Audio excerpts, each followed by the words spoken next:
Okay dear student, आप लोग Fleming का बाएं हाथ का नियम बुक से सीखिए कि बाएं हाथ का तर्जनी जो होता है चुंबकीय क्षेत्र की दिशा को बताता है।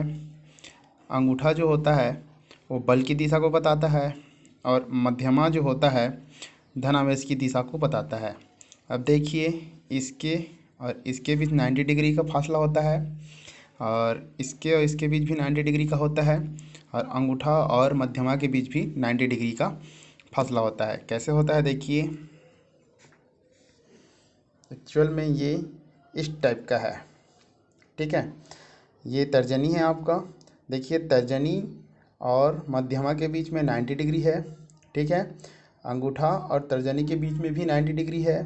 ठीक है, और एक तरफ से देखा जाए तो अंगूठा और मध्यमा के बीच भी 90 डिग्री है। अब इसमें क्या होता है, ये बल की दिशा को बताता है, ये चुंबकीय क्षेत्र की दिशा को बताता है और ये वाला जो होता है आपका वो धन आवेश की दिशा को बताता है। ठीक है, इसी प्रकार फ्लेमिंग के दाएं हाथ का नियम भी सीखिए। अब आगे देखते हैं, एक समान चुंबकीय क्षेत्र में आवेशित कण की गति। ठीक है, तो देखिए ये जो क्रॉस सेक्शन बना हुआ है वो चुंबकीय क्षेत्र को दर्शा रहा है। किस टाइप का चुंबकीय क्षेत्र? जो चुंबकीय क्षेत्र बाहर से अंदर की ओर प्रवेश कर रही है। मतलब जो चुंबकीय क्षेत्र है वो पृष्ठ के लंबवत अंदर की ओर जा रही है। इनसाइड जाने वाले चुंबकीय क्षेत्र को क्रॉस से शो करते हैं और जो बाहर की ओर आते हैं इस प्रकार इधर ऊपर बाहर की ओर आएंगे उनको डॉट से शो किया जाता है। ठीक है, तो अभी किस स्थिति में है? अंदर की ओर जा रही है। ठीक है, तो अब लिखते हैं कि माना कि कोई क्यू आवेश, ठीक है, एक समान चुंबकीय क्षेत्र बी में भी वेग से आगे बढ़ रहा है तो F is equal to Q B sine theta होगा।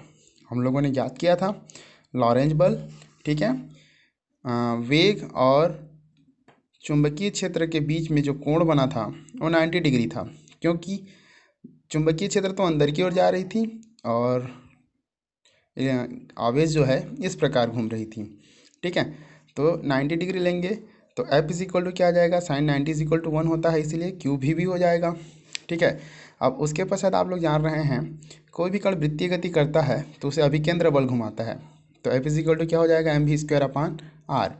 यहाँ पे एम जो है इलेक्ट्रॉन का द्रव्यमान है और भी उसका वेग है।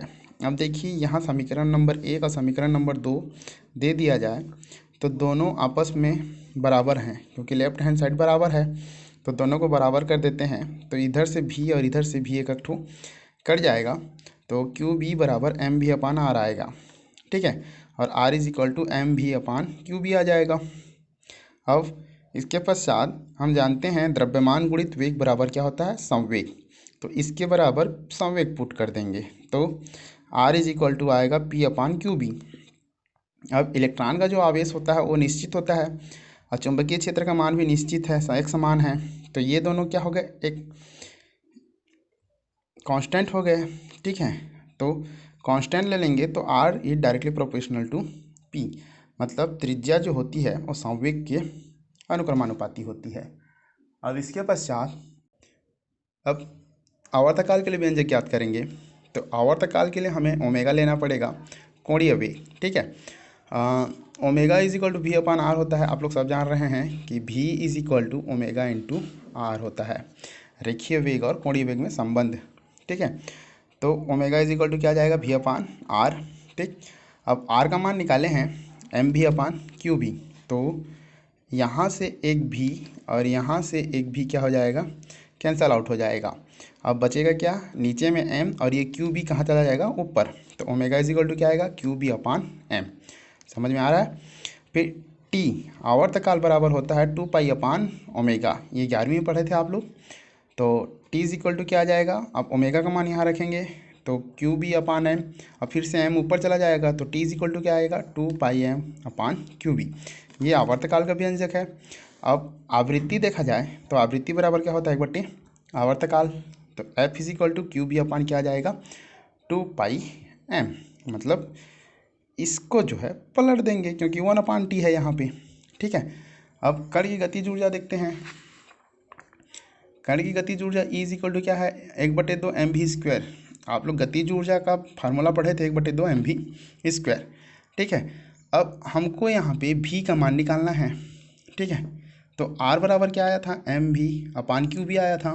ठीक, तो इतने को इधर पक्षांतरण कर दिया जाए तो v बराबर क्या आएगा, QB/r/m। देखो QB इधर आया, इधर इसके साथ मल्टीप्लाई हो गया, और m यहाँ पे मल्टीप्लाई था इसके साथ, तो आके नीचे में डिवाइड हो गया। ठीक है, अब E बराबर 1/2 m। अब v का मान तो निकाल चुके हो, तो QB/r/m का होल स्क्वायर कर देते हैं। ठीक है, फिर Q² B² R² आ जाएगा, और यहाँ पे m का स्क्वायर हो जाएगा, तो m का एक स्क्वायर यहाँ से कट जाएगा, और गतिज ऊर्जा बराबर आएगा 1/2 Q² B² R² m। ठीक।